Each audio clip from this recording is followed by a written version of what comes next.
Yo, what's poppin', y'all? Your boy AJ, It's your boy Nick. and this is Hip Hop Bias, the podcast. What's poppin' with you, dog? Ain't nothing, bro. Ready to do this show. There it is. We're gonna continue this countdown. All right. So last episode we finished the 2000s. Now we're going to the 90s. We're getting to the nitty gritty now. We're gonna start off with 99.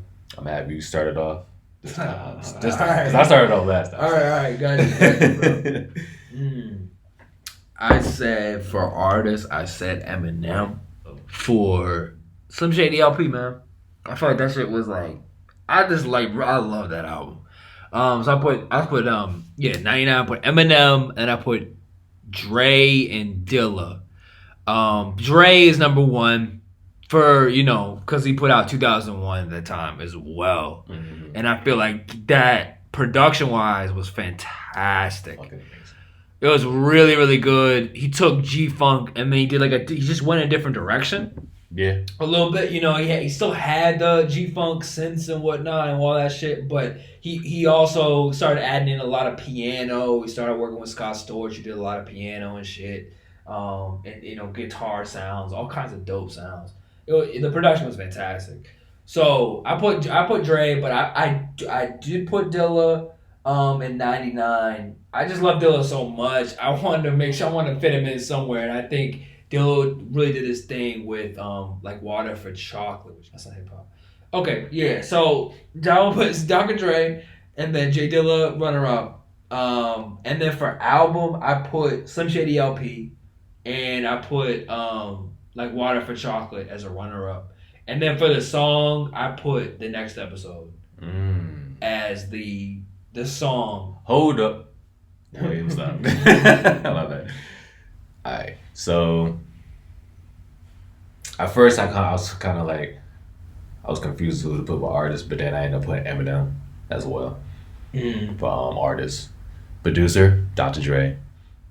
Album, I said 2001 actually. Because he had Next Episode. He had Still Dre. Right. Yeah, Forgot About Dre. Just I could listen to that whole album top to bottom, honestly.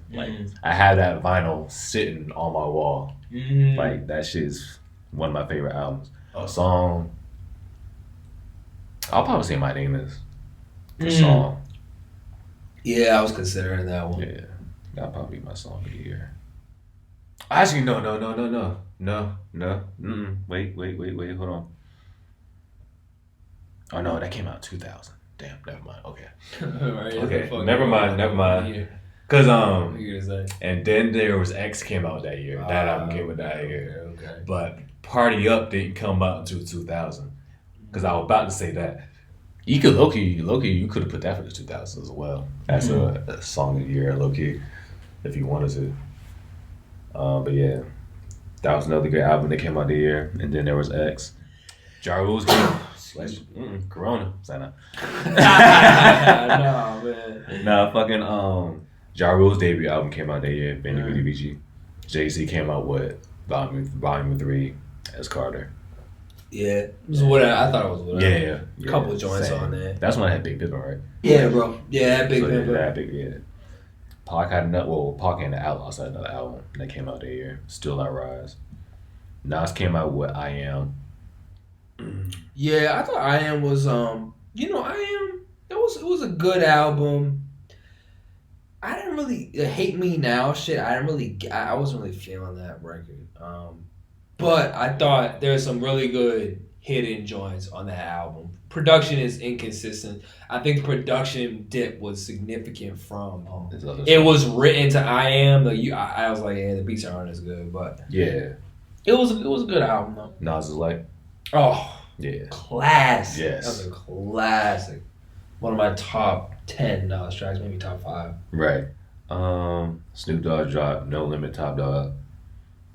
Oh yeah, Missy dropped The Real World. Pretty much it for the most part. Oh, no. Came out 99. Juvenile 400 Degrees came out. And that's Back That Ass Up was on that joint. That's not that was actually a song that I considered putting as a runner up to Next Episode. That's 98, I think. You guys 98? I think it's 99. I think that's 98. Really? 400 Degrees. Oh, it is. Actually, it's on my list. Yeah, 98. I that's have that coming up. I was like, hold on now. You check quick to check me. Hold bro. on, You gotta hold check on, me hold on on. that. You gotta check me on that, bro. I know it says 99 in 2000, but I don't know if that's not playing. But yeah, what else came out? Well, something else. Project Pat dropped his album too, Degree to Green. I mean, it's not like a commercial joint, but for like down south joint, that shit was so fucking. Yeah, we're not talking commercial shit. For 99 for me was All Things Fall Apart, The Roots. Absolutely fucking fantastic. That's a personal favorite of mine. That joint was fucking classic. That came out that year? That was 99? That definitely came out in 99. Yeah, that was 99. And that had the, I think that was early 99. At the song, at the, on like the commercial level, that actually was one of their biggest songs with the joint with Erykah Badu. Yeah, you're right. That album is fantastic. Did you know originally that was Jill Scott on there? Mm-hmm. Yeah, I was like, oh shit. When I found out, I was like, oh shit. Mm-hmm. That was it. Yeah, you're right. Yep. Forgot about that joint. That joint was big on there. But yeah, 99 wasn't really too difficult to pick. So yeah, Eminem's. So I said Eminem, Dre, 2001. And I think song I said, I said, My Name Is. Yeah, I put next episode partially because I feel like next episode has had more staying power. Like in the next like 20 years, like next episode is still getting played out. You know what I'm saying? Like I was just going based off the year alone. But I just felt like, yeah, for me, the next episode was just a catchy ass beat, catchy ass song. That's definitely one of my favorite Dr. Dre songs. Na na na na na. It's the motherfucking D.O.J. Snoop Dogg. That's all Corrupt had to do the entire song was just yell shit. That's all he did the entire fucking song. Still Dre was the runner up for me. Yeah. I was gonna say Still Dre at first. Yeah, I was too actually. I was gonna say that. I was like, but then I was like, I feel like My Name Is had like a big starting impact, especially for like a debut artist. So I was like, yeah, I know what you mean, bro. Yeah, I know what you mean. Significant. Yeah, significant. All right, next year, 98. So I had my pick, but it was so much shit that came out that year.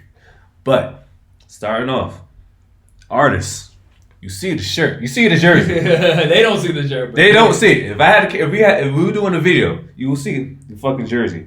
D to the motherfucking MX. R.I.P. R.I.P. Dang, that shit still hurt. But yeah, DMX, Artist of the Year. Album, it was hot. It was dark and hell is hot. Producers, it was between Beats by the Pound and Swiss Beats, but I think I put Beats by the Pound. Mm-hmm. Song was on Rough Riders Anthem. Yeah, Rough Riders Anthem, because that shit's still iconic to this day, especially now since he just passed shit. Yeah, but again, it was so much shit that came out that year. Fucking Big Pun's debut album came out that year. Capital Punishment, a fucking amazing album. I still listen to that album to this day. RP as well. Matter of fact, I need to get Divine for that. No Limit as a whole, just No Limit records as a whole. Because like Master P dropped something. Mystical dropped something. The Shocker dropped something. Like they were just dropping that. I think everybody was dropping shit at that point. When did Make 'Em Say came out? What year was that? I think that was I think it might have been 97. Was that 97? Yeah, I think so, bro. Yeah, it probably wasn't. I think it was 97. And then Outkast, Aquemini came out that year. Oh fuck, bro. Yeah, bro, like that shit came out that year. Like fucking 400 Degrees, Juvenile came out that year. Mm-hmm. With the legendary track, Back That Ass Up. To this day. Every time I go out, bro, they play it. Every single club. Like, it gets played once. It doesn't matter where you at. It doesn't matter what year it is. That shit, bro. It doesn't matter what. Well, it does matter what party. It does matter what party. Any party with a significant amount of black women. Yes. I would say a significant amount of women Twerkers. with ass. Yeah. That's what I would say. It's just true. Like, It is. Every time. It doesn't matter. My wife will take a testament to that as well. As soon as you hear that doom, Dude, you gonna look around. Everybody gonna look around. Yeah. It don't matter where you at. Nigga, you can be in the mall. You can be in the mall. You hear that shit playing. You gonna expect somebody to back that ass up. You could be at a basketball. You could be at a basketball game. And for all my motherfuckers that went to HBCU, you know this shit is true. It don't matter where the fuck you at. You could be at a fucking you could be at the fucking basketball court. You know, everybody play. No, I'm dead ass. I'm dead ass. You could be at a fucking basketball court. You know, everybody's playing ball, just like doing whatever, joints around, blah, blah, blah. Speakers could be playing. As soon as that shit drop, everybody's gonna stop what they doing. You could be Joe. You about to shoot 3. Dude, you gonna drop the ball. You gonna drop the ball. You gonna drop the ball. You could be at the mall. You could be at Walmart, my nigga. That shit. Somebody's going to twerk. Somebody's going to. They literally took over the 99 and 2000s and the 2010s and now the 2020s. And they're gonna keep doing it. Right now, all like the Megan Thee Stallion shit, they're all like remakes of that beat, bro. Yeah, I can tell you that as a producer, they're using that in New Orleans sound. Yeah. Oh, and Hard Night did come out that year. Yeah, you'll get on my list. Yeah, I forgot about this shit. I forgot about that song. Yeah, but I didn't forget about it. But cause that was that Volume 2? Volume 2. Yeah, Volume 2. Okay. Yes, that came out at 98 as well. I think I said yeah, man. So right. So I'll give you my breakdown.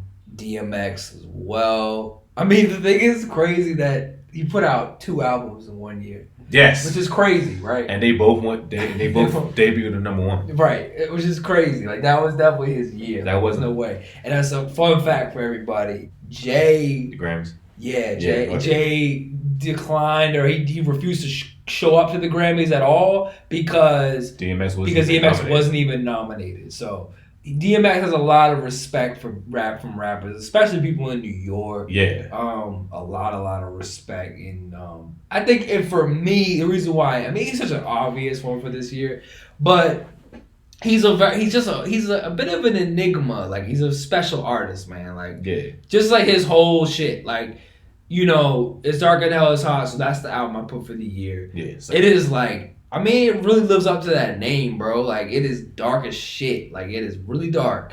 And, but it also has, you know, pop, like, not pop, but like catchy moments. Yeah. So I put producer, I put Swizz Beatz. Because I felt like that was Swizz Beatz' year. Because of Rough Rider Anthem. Yeah. He didn't do that much else that year. Yeah. He did a couple other joints.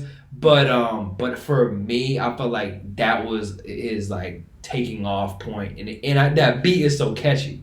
For runner-up, I did put Mannie Fresh as a runner-up because of the work with Cash Money, and Back That Ass Up just because he produced that song. And then for a song, I put Rough Riders Anthem, I put Back That Ass Up, and I did put Hard Knock Life because at that time, Hard Knock Life was one of Jay-Z's biggest song.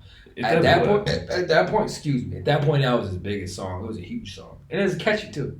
Yeah, and you can see why, because he did get the Grammy that year, right? Did he get the Grammy that year? I think he got the Grammy, and that was the thing. He had a problem with. Yeah, he had a problem with DMX to get it. I mean, I can understand that, but the fact that DMX wasn't even nominated, you know, it would be different if he was nominated and still lost, but he wasn't even nominated, so it's like, like that is bullshit at the end of the day. Yeah, this nigga had 2 albums the same year. And you don't even have to. People don't even have to love his music just to recognize it. This is a different artist. Like, just the way he's very different. Like, you know, it's not surprising that later on, like in his life, you know, he's like preacher and all this other stuff. Like, just all this shit. Like, he like there's something about him. So it does surprise me, but it also doesn't, because hip hop is constantly underrepresented and then not understood by Grammy boards. All these people, they don't even fucking know. They don't listen to it. That's why I don't listen. I don't even watch award shows. I don't actually give a fuck about the Grammys. I mean, if I was an artist, I would. I don't watch. I don't really. I don't care about award shows. I don't watch award shows either, really. The only thing I watched was the BET Hip Hop Awards, and even then, that's just to watch the ciphers. That's the only joint I've been lucky to go to those in person. Those are fun as shit. But Grammys, I think they gotten better when it comes to hip hop, but at that point, I was a low point. And so yeah, I think that's that year. That's pretty easy, bro. That was but it was just so much shit that came out in that year. It was Yeah, like a lot. we talk. Well, we talk about Lauryn Hill. So I yes. I was a little like So there's so Let me say this. So Hove in his book Decoded, he's talking about rap, right? Yeah. And he's reflecting on '98 because Hove said '98 was a wonderful year for hip hop, and I was like, okay, why does he say that? Tribe Called Quest came out, Love Movement, and the same week Tribe Called Quest came out. I think one of the DMX albums came out around the same time, and then Lauryn Hill came out. So you see all these different branches of hip hop. You got like more conscious shit. You got like DMX, who I put in his own category because I wouldn't say DMX. He's gangster, but he's not just gangster. It's like it's gangster, but it's something else. I can't put it. Still conscious. That's what I'm saying. He's just his own special thing. Yeah. DMX. And then so I was like, you said Lauryn Hill, nah, she doesn't rap enough on that album in particular, and I agree, and that's why I didn't put her on there. But if she did, I would honestly put her as a runner up for the albums category because definitely that album was so fucking good, and it was an amazing album. And to this day, she's still like legendary because, well, I mean obviously the Fuji shit, but also because of that one project. Yeah. So and that's my thing too, like. People consider her like the greatest woman MC or woman rapper of all time, and I'm like, I can't give her that. I can't give her that. Yeah, you said that. Yeah, just because like, I mean, yeah, she got the Fuji shit too, but like as far as solo work, that's all she has. Right, she is one. And even with that, she doesn't do for me enough rapping for you to give her that total, give her that title. That's how I feel. I'm gonna be controversial, but that's how I feel about Andre 3000. Because I think Andre 3000 is an amazing rapper, but he doesn't have enough solo discography to say that. That's me personally. And I agree too. I mean, granted, he does have a lot of features. He has a lot of features. So but that's why I would say he's the number one. Yeah. The number one person has to be someone who's put out a lot of catalog. Yeah, and I'm just saying, and I said the same Yeah. shit. I said the exact same shit. I say this, that. Yeah, be here. I agree completely. I wholeheartedly agree. Just like the takeover shit, I wholeheartedly agree. Just because, like, it's just not enough work for me. Yeah, and it's another controversial thing. Biggie. Oh, yeah. As great as Biggie is. Yeah, man. Yeah. And this is unfortunately, and the same can be said about Big Pun. The same can be said about Big L. Yeah, absolutely. You know what I'm saying? It's just like they all died before they can like. Would you say it about Pop? I wouldn't say that about Pop only because even if you don't include his posthumous stuff, he still has 6 albums. Mm. He has Tupac Lives Now, Strictly for My Niggas, Thug Life, Me Against the World, All Eyes on Me, and then Machiavelli album. I fucking lost track. I didn't even. Yeah, he had 6 albums. For some reason, I thought he had 3. Nah, he had 6 before he died. You can count the double album because that was 2 albums pretty much. 2 albums with the content. But yeah. I mean, if you want to do that, that's technically 7. If you want to do that, right. Yeah. So that's a whole different lane because at that point he had 6 albums of work. That's crazy. On top of He's 20. the shit that didn't get released, and that's like how many more albums that came out? That's afterwards? crazy, man. Like, that's so fucking crazy. Yeah. So like, when did his first joint come out? Tupac that came out in 92. 92, yeah. Like 92. He dropped an album every year. Like Tupac was 92, Strictly for My Niggas 93, Thug Life was like a compilation album, but I was surprised when I was looking at Biggie to see like there was that 3-year gap between Well, he did have the Dream Mafia project. Oh right. So if you include that, that's 3. But even still, it's like I can't really put him. That's just me. That's just me. As like I can't. I don't either. I think sometimes when people get killed, it's just kind of like they get immortalized in a way. It's like we know he's great, but that because we lost him doesn't like mean that he's a better rapper. You know what I'm saying? Like we lost him at a point which he was very commercially successful. Yeah, but we still have to look at we still have to objectively look at what he put out. He put out 2 fucking albums plus the 2 classics. 2 classics. There were 2 classics. Yeah, but you can't deny that at all. Exactly. You know what I'm saying? Even if he didn't die when Life After Death came out, I feel like it still would have been a classic. Oh, it still would have been. It still would have sold like it did. It came out like 16 days after he died. It came out like really like almost. Yeah, it's crazy how soon it was.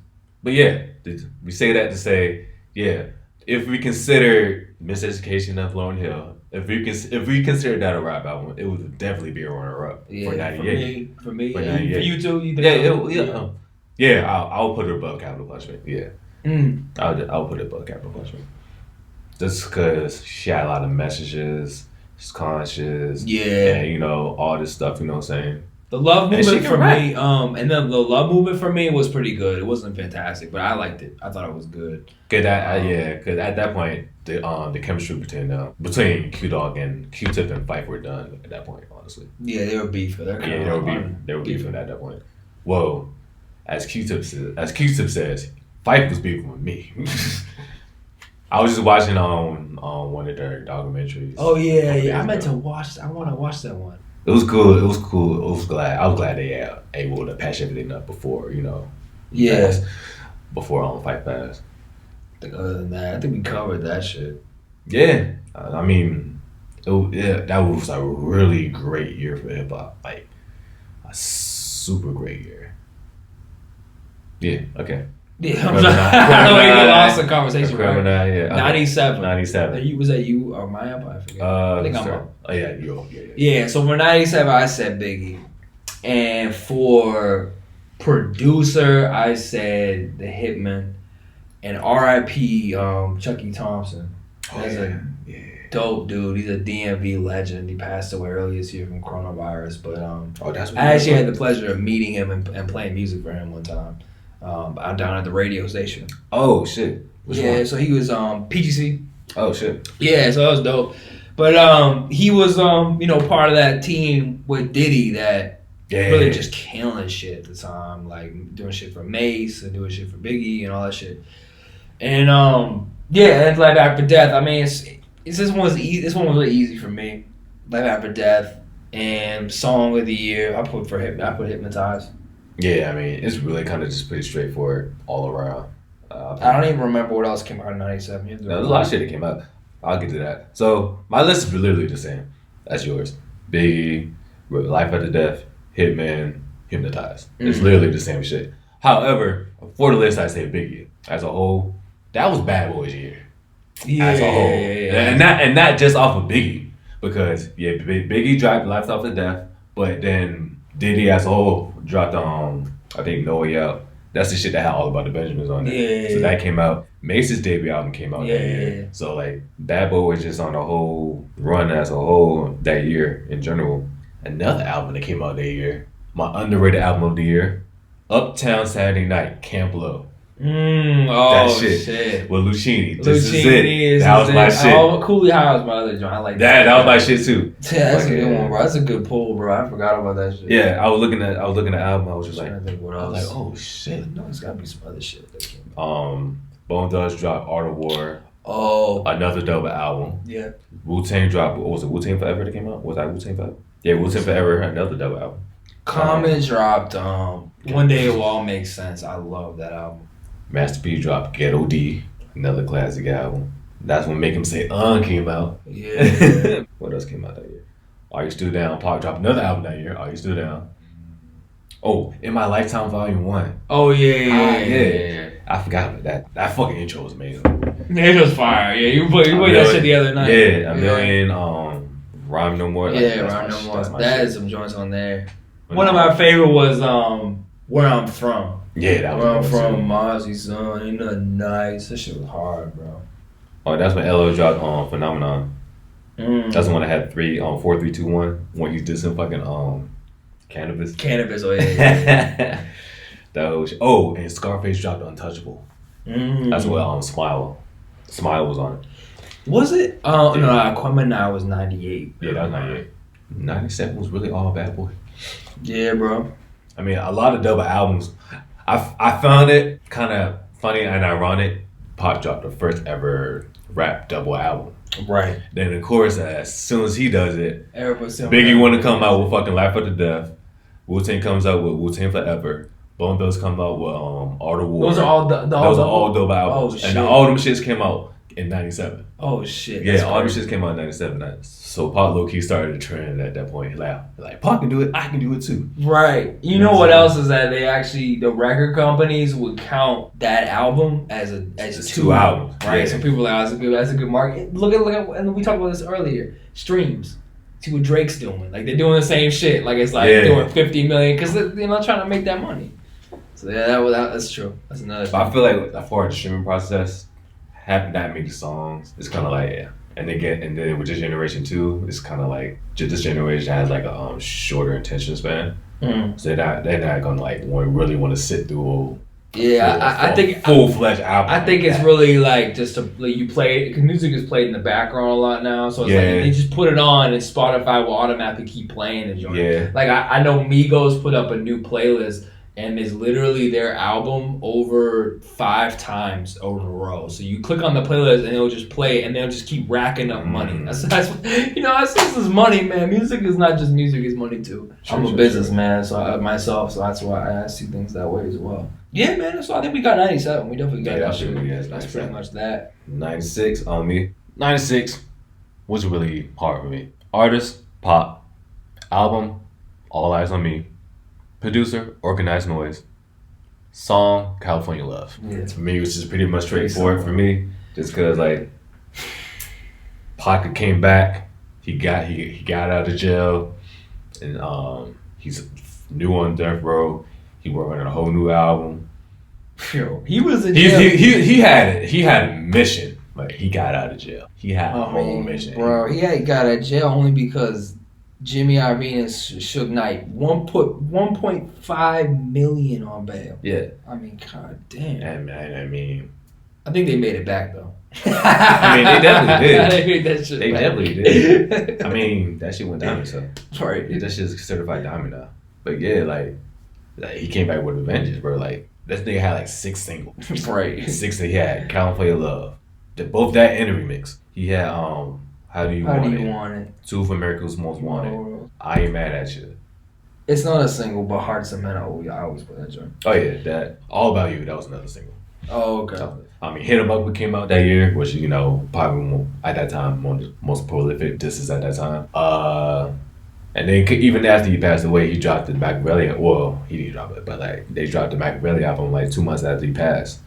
So he had 2 albums out the same year, and I think that one is originally outsold All Eyes on Me. That's crazy. I mean, partially because he passed so late. Right. So, you get a certain amount of attention. From Yeah, that. but still, and it was definitely a good album. Another vinyl I need to get. Yeah, that pretty much sums it up for me. But of course, more shit came out that year. You have fucking was it AT Aliens that came out in '96? Yeah. AT Aliens came out in '96. I can get to that shit, bro. Yeah, so I would say my shit. 2, I put Pac 2. Yeah. And then I put Hov as a runner-up. Yeah. And really, Reasonable Doubt. You gotta be honest that Reasonable Doubt, you compare the like commercial success of Reasonable Doubt to All Eyes on Me is a joke. Because Reasonable Doubt did not even sell like that. It was on some little ass label, like it didn't sell like that. But I put Hope on there because to me it's one of my favorite Jay-Z albums. It's also the birth of Jay-Z. So I that's why I think it's like a significant event in the life of hip hop. But and then for production I put Organized Noise because of AT Aliens, because I felt like their formula, they were just so consistent, man. They were so consistent on that album, bro. Like, and I felt like no other producer. I mean, definitely like Daz. There were definitely producers at that time that were really were killing shit. I know Daz did a bunch of joints on All Eyes on Me, and Reasonable Doubt had a variety of really good producers. But Organized Noise, they just killed that whole album, so that's definitely on there. And then for album, I put All Eyes on Me. Yeah. And then, it's really hard to just... Because it's like the title is just true. Because literally... And I think Pac said this in an interview. He said, like, I named it All Eyes on Me. Because literally, all eyes on me. Cops' eyes are on me.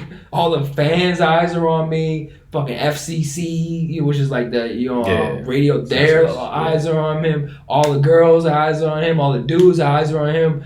like all the shit. Like it was Yeah. pretty much like it really was him like at his peak in that way. And so California Love like has to be the joint because for me, with Dre on the beat, like it's a song that to this day like it's just played. You know what I mean? It's just one of those songs, bro. Like Yeah, definitely. it's just one of those songs. And I put Can't Knock the Hustle. And again, it's the same that it's not even anywhere near California Love to be honest, but that I put that song just because it was the intro song on that album. So I'm really just all that has to do with the fact that Jay-Z's career was born on that date, 96. That's why I still think it's a relevant I can respect that thing to put out there. I listen to it still to this day. I can respect that. Also, we dropped in 96. Lil' Kim dropped Hardcore. That's a joint that had Crushing You on there. Oh yeah, Charcoal Quest dropped Beats Rhymes of Life. Yeah, he dropped that joint.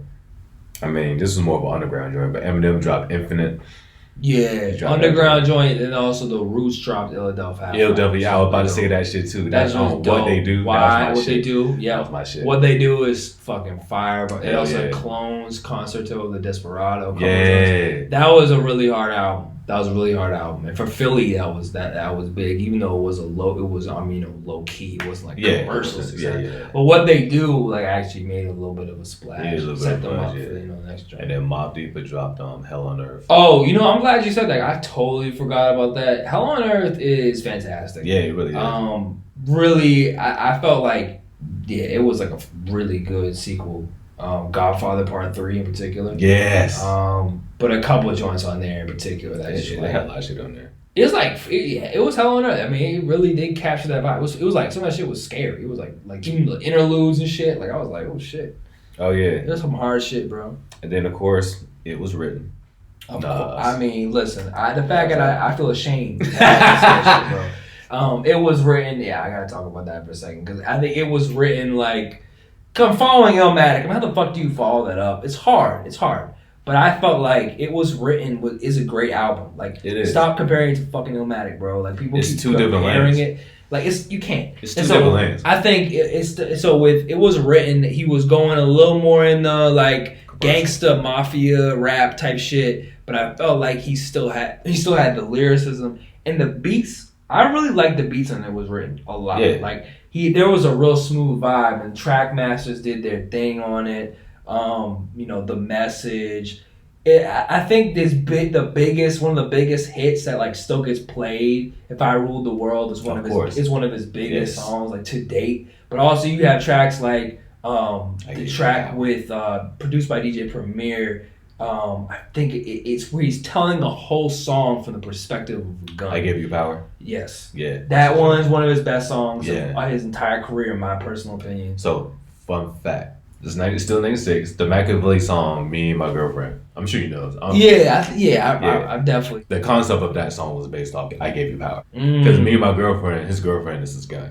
Yeah, so it was based off of that. Yeah, okay, that's cool. Yeah. Wow, that's cool, bro. Reference off of that. Yeah, the same year, exactly. Bro. Yeah, so that was a good album. album. And fucking the Fugees dropped the Score. Oh, yeah. That year. Oh, Busta Rhymes to come in. Oh, was that his debut joint? Yeah, that Busta Rhymes' debut album came out that year too. Yeah. Yo, woo-ha. Yeah. That was the start. That was the start of Busta Rhymes. Well, I ain't gonna say that was the start of his solo career. Right, he's been doing shit. Yeah, he's been doing shit for a minute. Oh, I will say one of my favorite songs from '96 though, No Diggity. Oh yeah. I mean, it's R&B, but it's kind of hip hop too. So. Yeah, it's kind of hip hop too. It's a crossover. It's a crossover. It's a crossover. We'll allow that. We'll allow because you got Dre, Dre and Queen Pen rapping on the joint, and it's really a hip hop beat. I was just about to say from production standpoint, it's absolutely a hip hop beat. It just has them singing on it. Right. Another fun fact: that beat was actually meant for Pop. You know the song "Toss It Up." You know how it sounds similar. Oh, that's a good point. Yeah, it was meant for Pop. Well, Pac wanted it. I ain't gonna say it was meant for Pac. Pac wanted it for his album, but when Dre left, he took the beat with him and he gave it to fucking Blackstreet. So of course, Pac was upset. So that's when they did "Toss It Up." He started dissing Dre on that shit. Yeah, that's why the shit sounds so similar. He's like, and we took your beat, nigga, because you wasn't rocking it right. I was like, damn. 96 was all Pop. All Pop. Yeah, it's gotta be all Pac. All Pop. Absolutely, all eyes on him. All eyes on him, man. R.I.P. My favorite artist of all time. That's your favorite. Oh, really? Of all time, yes. You never said. Oh, you never Yeah, told me. Pac my favorite artist of all time, bro. That's I'm a crazy. Pac head, but I'm not biased. I know what he can and cannot do. That's the thing. What do you mean? Is that how you not biased on your favorite artist? No, cause some people can be like, who's better freestyle, Pac or Biggie? Pac. No, nigga, he's not. Pac is not. You know what I'm saying? On that type shit. Yeah, okay. It's like, yeah, you know, there's some people that are like fans and like they can't do anything wrong. Like, Yeah, exactly. And like no matter what, they always say this one. I'm not actually not like that either. Yeah, like, I know what you mean.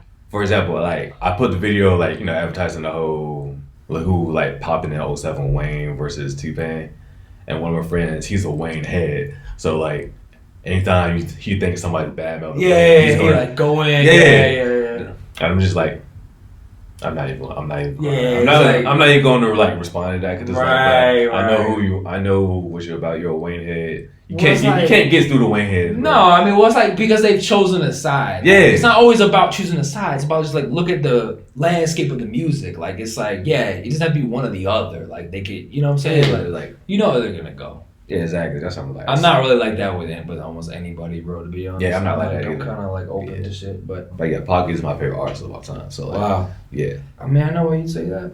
Yeah. He's done a lot, man. We watched the Tupac movie.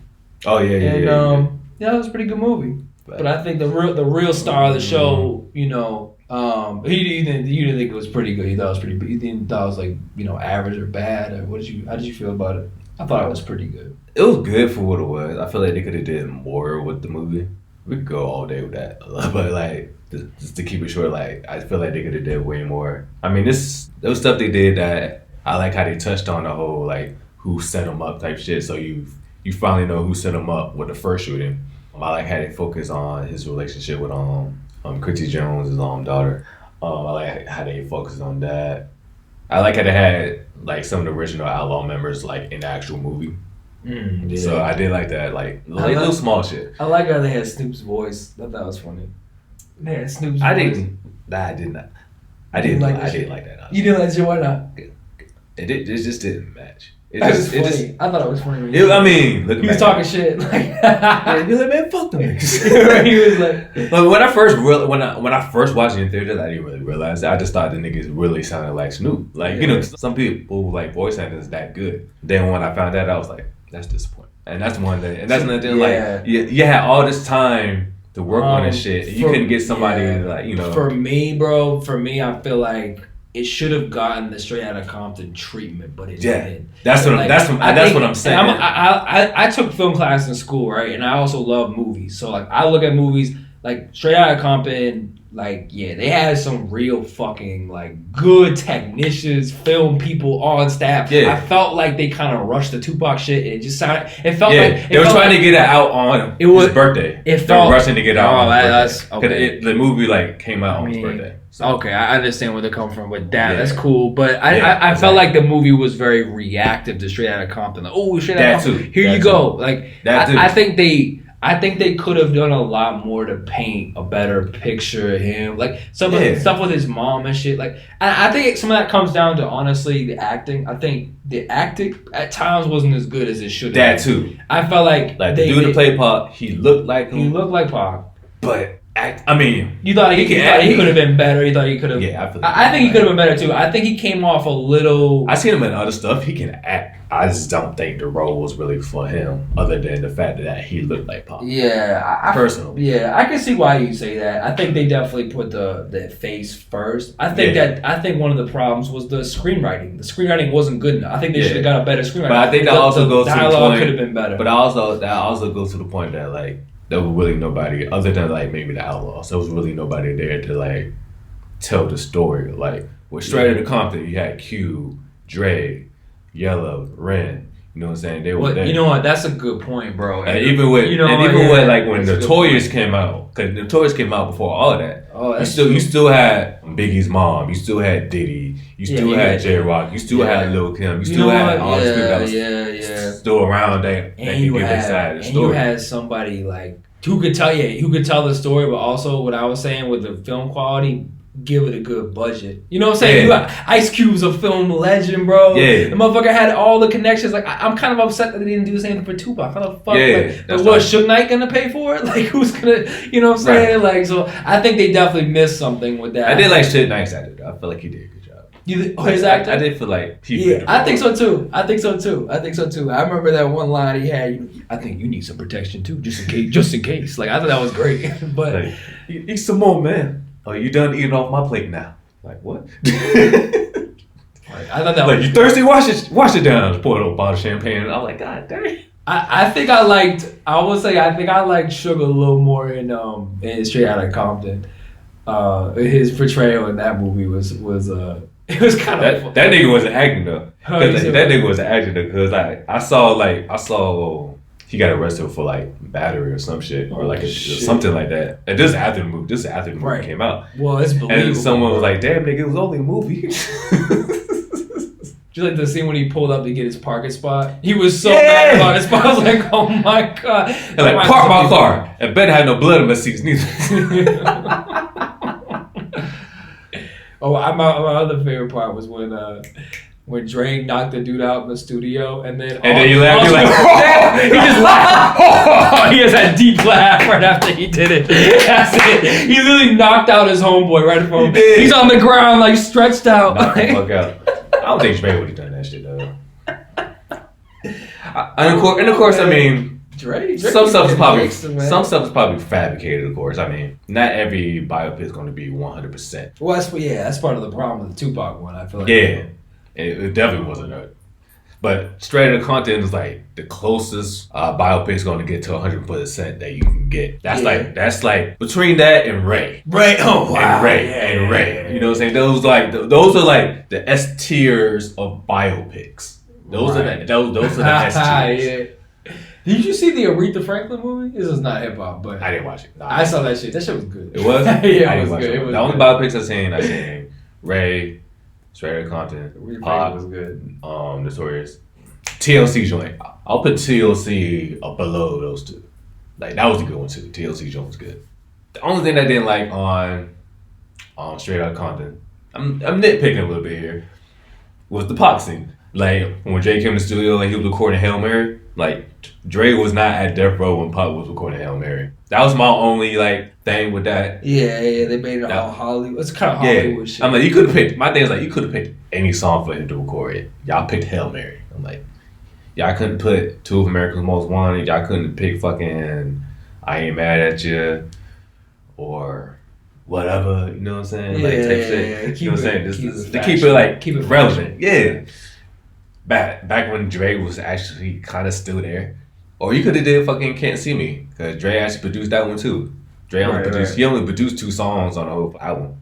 And California Love was even meant for Pac either. Right. So Next time we'll have them consult you, bro. You should have been hired as a consultant. Like, just saying, bro. Let's keep it factual. Let's keep it non-fiction. Like I said, I'm a Pac fan. I'm a huge Pac fan. Pac's my favorite artist. So when I saw it, I was like, that doesn't go there. But I'm gonna let it slide for now. But other than that, and some fabrication, and I feel like the movie kind of focused more on like Dr. Dre more than just the group as a whole, especially once they split up. But other than that, Straight Outta Compton was the shit. Yeah, it was a good ass movie, bro. It was a the fucking shit. good movie, bro. Damn, we got way off topic. Well, we did, but I mean, hey, that's happens. all right, It's bro. hip hop, nigga. That's what happens. That's gonna happen. We went from albums to movies. But yeah, I think this is a good stopping point. Yes, sir. And then we can finish the other parts of the 90s in the next episode. That being said, I'm your boy AJ. Your boy Nick. This is Hip Hop Vibes Podcast. Catch y'all next time. Peace.